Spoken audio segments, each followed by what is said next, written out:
That dented can in the back corner of your pantry could either be a perfectly good meal or a quiet risk to your family. And there are 5 clear signs that tell you which, starting with the one you should never ignore.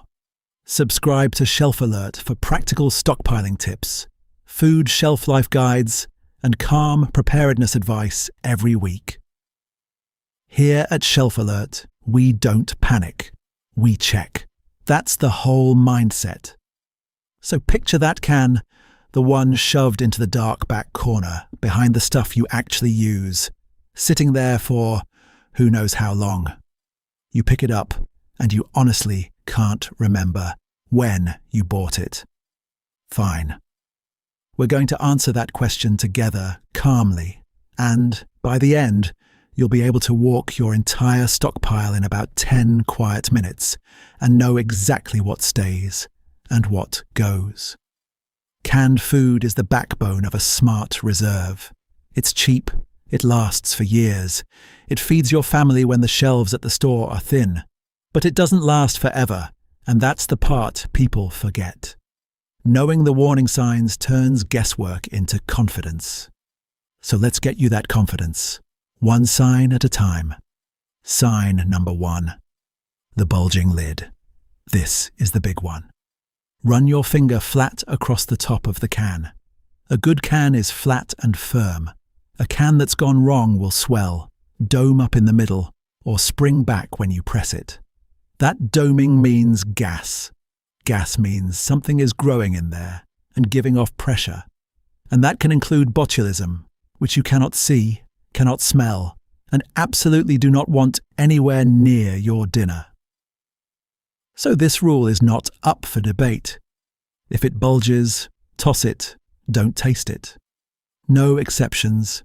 No, maybe it's fine.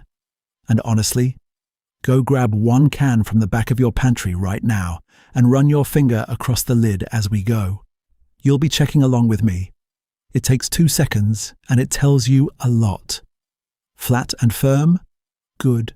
Domed or springy? You already have your answer. See how fast that was? That one check alone might make you look at your shelf a little differently. Sign number 2. Serious rust and damage. Now, don't overreact here. A little surface rust you can wipe clean off with a cloth is usually nothing.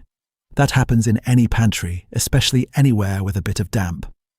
What you're watching for is the deep stuff.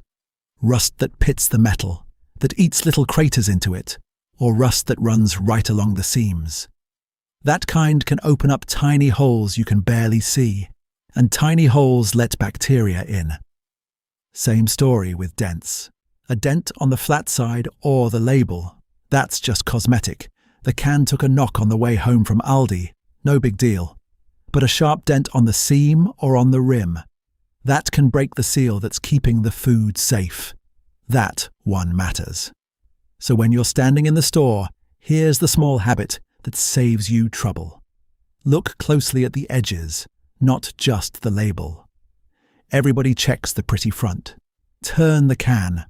Run your eyes around the rim and the seam. Buy the clean, undamaged ones, and the problem never comes home in the first place. So now you've got 2 solid checks, and here's the good news. Both of them you can do without opening a single thing. Bulges and rust are damage you can see, right there on the outside, with your own 2 hands. But that's exactly the catch. Bulges and rust announce themselves. There's a third sign that doesn't. It hides at the very bottom of the can. A silent seal failure most people pick up, cook with, and never once notice. And that one is next. That silent seal failure at the bottom of the can. Here's how to catch it. This is sign 3, the leak, and it's the one most people pick up, cook with, and never notice. Here's what to look for. Run your eyes around the seam where the lid meets the body. You're hunting for dried food crust, a little sticky residue, or any moisture that shouldn't be there. Then do the thing almost nobody does. Turn the can over. Pick that same can up and check the bottom. Is it dry and clean, or is there a sticky ring you never noticed? That ring matters. It's not spilled soup from the shelf above. It's food that pushed its way out from the inside, through a tiny breach in the seal. Same story if the label looks stained brown from within, blooming outward like a coffee ring. That stain came from inside the can. And this is the part that catches good, careful people off guard. A leak is a quiet failure. There's no dramatic bulge yet, no sour smell yet. The can looks fine on the shelf, sits there for months, and the whole time air has been slipping in through that gap. Air brings bacteria. Bacteria bring spoilage. But it all happens silently, on its own schedule, while the can pretends to be perfectly normal. That's exactly why you don't rely on one test. You run your finger across the lid for a bulge. You check the seams and rim for deep rust and dents. And you check the bottom for that sticky tell. Outside and inside. We don't panic here. We check, and we check in more than one place. A can that passes the top can still be failing at the base. So that's the outside story.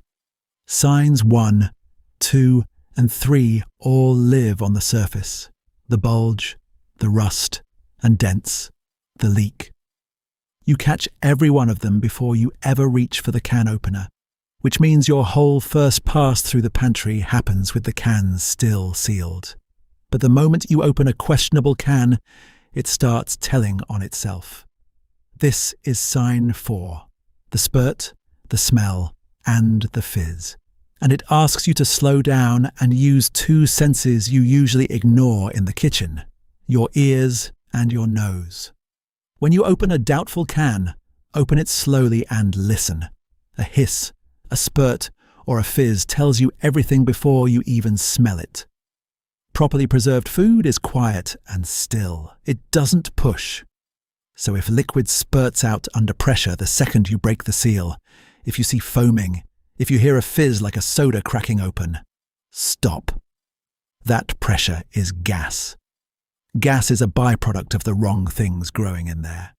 None of it belongs in food that was canned to sit calm and sealed. Then there's your nose. And honestly, your nose is one of the best tools you own. Lean in. Real canned food smells like what it is. Beans smell like beans. Tomatoes like tomatoes. What you don't want is sour, rotten, yeasty, or just plain wrong. That vague, something's off feeling in the back of your throat. Trust it. If something smells off, it is off. Your body figured that out long before any label date did. And here's the rule that ties this whole thing together.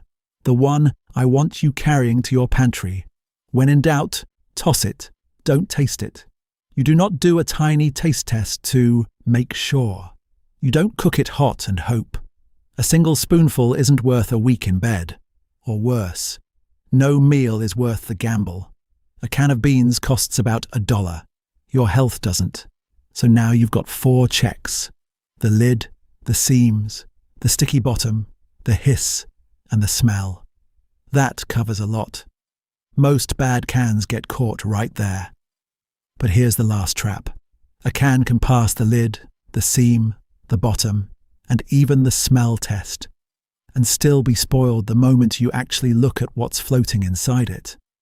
Look at what's actually floating inside the can, because a can that passed every check so far can still betray itself right here, in the colour and the clarity of what's in it. This is sign 5, the final tell. Here's the thing about canned food. The liquid inside it tells you almost everything, if you know what you're looking at. For most cans, that liquid should be reasonably clear for its type. Chicken broth looks like broth. The water around green beans looks like water. Nothing dramatic. So hold the open can up to the light. Is the liquid clear for its type, or is it milky, cloudy, or slimy? That's your final answer. Cloudy liquid where there shouldn't be any. a milky haze, a slick, ropey slime clinging to the sides. That's food breaking down.